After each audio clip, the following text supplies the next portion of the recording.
हनुमान चालीसा पढ़ते वक्त भूलकर भी न करे, ये गलतियां उठाने पड़ सकते हैं बुरे परिणाम। भक्त बजरंगबली को प्रसन्न करने के लिए अधिकतर लोग हनुमान चालीसा का पाठ करते हैं। विशेषकर मंगलवार के दिन हनुमान चालीसा के पाठ करने से मनचाहा फल प्राप्त होता है। हनुमान चालीसा के लिए किसी खास नियम की आवश्यकता नहीं होती है, लेकिन कुछ छोटी छोटी बातों का ध्यान रखना जरूरी होता है। हिंदू धर्म के अनुसार हनुमान की पूजा से शुभ फलों की प्राप्ति होती है।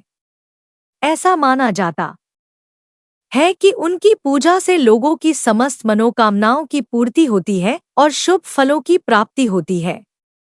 इसी वजह से उनके भक्तजन उन्हें प्रसन्न करने हेतु कई विशेष उपाय आजमाते हैं। ऐसी मान्यता है कि जो कोई भी भगवान हनुमान की पूजा करता है, वह समृद्धि, धन और सकारात्मक ऊर्जा से भरपूर हो जाता है। ऐसी मान्यता है कि चालीसा के नियमित पाठ से भगवान प्रसन्न होते हैं और समस्त कष्टों से मुक्ति दिलाते हैं। हनुमान चालीसा में लगभग 40 चौपाइयां शामिल हैं। ऐसी मान्यता है कि यदि कोई व्यक्ति हनुमान चालीसा का पाठ करते समय सभी नियमों का पालन नहीं करता है तो उसे पूजा का पूर्ण फल नहीं मिल पाता है। तो आइए जानते हैं हनुमान चालीसा का पाठ करते वक्त किन गलतियों से बचना चाहिए। लेकिन उससे पहले अगर आप भी चाहते हैं कि बजरंगबली का आशीर्वाद आप पर बना रहे तो इस वीडियो को एक लाइक करें और चैनल को सब्सक्राइब कर ले और कमेंट बॉक्स में जय बजरंगबली जरूर लिखें। 1. किसी बीच की चौपाई से पाठ शुरू करना। ज्योतिष मान्यताओं के अनुसार जब कोई व्यक्ति सही तरीके से हनुमान चालीसा का जाप करता है तो उसे बहुत लाभ होता है।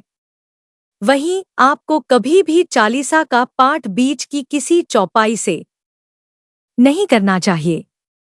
यदि आप हनुमान चालीसा पढ़ने जा रहे हैं तो इसे एक साथ पूरा क्रमबद्ध तरीके से पढ़कर ही उस स्थान से उठना चाहिए। कभी भी बीच की किसी चौपाई से पाठ शुरू न करें। कोई भी पाठ अगर आप कर रहे हैं तो उसे सच्चे मन से करना चाहिए, अन्यथा पाठ करने का फल कभी नहीं मिलता। 2.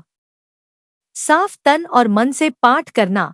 ऐसा माना जाता है कि यदि आप घर में हनुमान चालीसा का पाठ करते हैं तो हमेशा शुद्ध तन और मन से मंदिर में दीपक प्रज्वलित करके हनुमान जी का ध्यान करते हुए पाठ करें। 3. तामसिक भोजन और मदिरा का सेवन। यदि आप हनुमान चालीसा का पाठ करते हैं तो सुनिश्चित करें कि आपको भूलकर भी तामसिक भोजन या मदिरा का सेवन नहीं करना चाहिए। ऐसा करने से आप हनुमान जी के क्रोध का पात्र बन सकते हैं।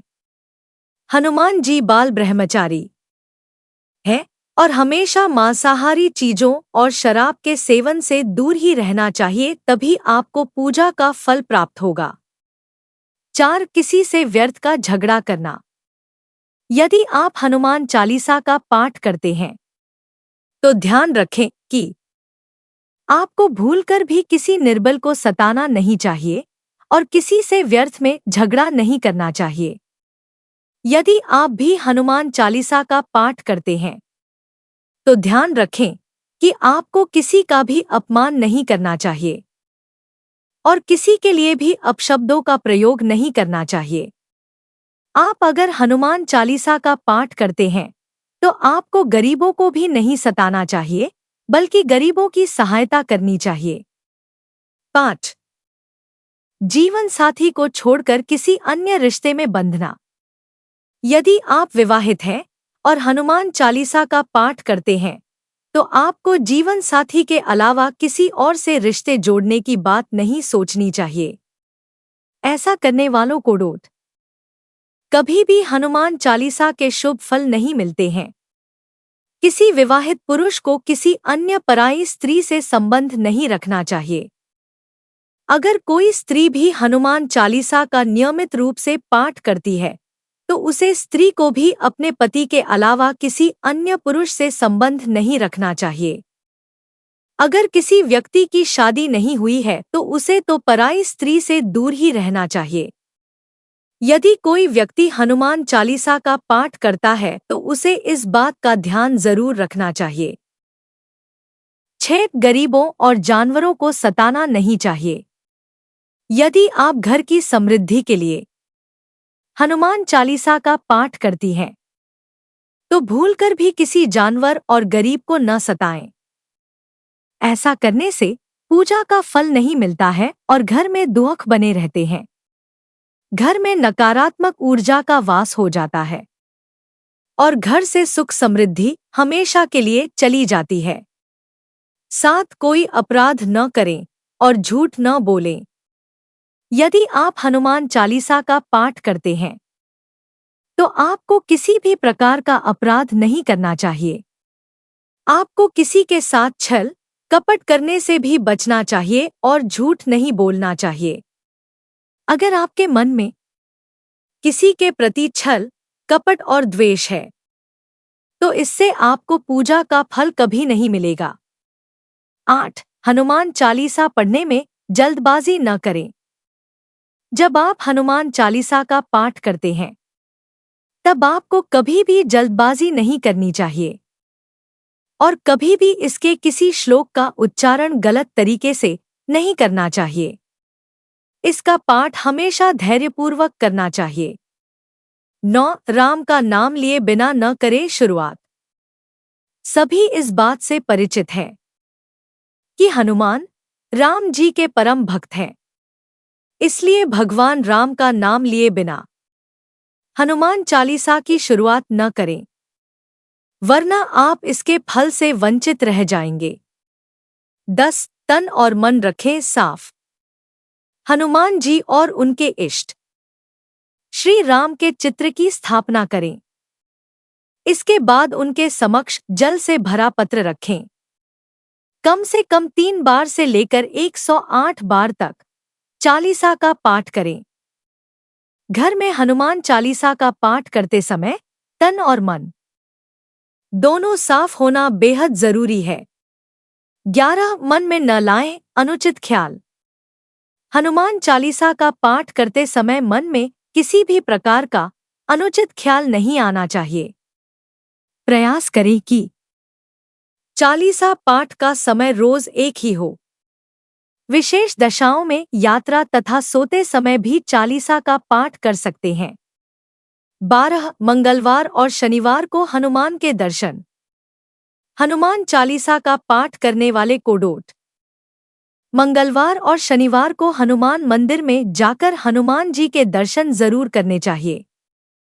यदि मंगलवार या शनिवार को हनुमान मंदिर में जाकर उनके सामने घी का दीपक जलाने से और हनुमान चालीसा का पाठ वहीं बैठकर करने से बड़े कष्ट दूर हो जाते हैं। 13 कभी भी गलत संगत वाले लोगों के साथ में रहे। यदि आप हनुमान चालीसा का पाठ पढ़ते हैं फिर भी गलत लोगों की संगत में बैठते हैं, उनका साथ उनके गलत कामों में देते हैं, तो आपका पतन निश्चित है। इसीलिए ऐसे लोगों से दूर ही रहे।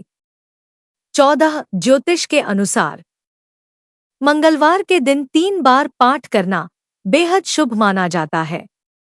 जब भी आप पाठ करें तो सबसे पहले एक पात्र में जल भरकर रख लें।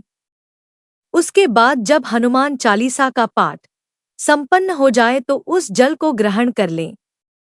इससे आपको लाभ तो मिलेगा ही, साथ ही हनुमान जी भी जमकर अपनी कृपा बरसाएंगे।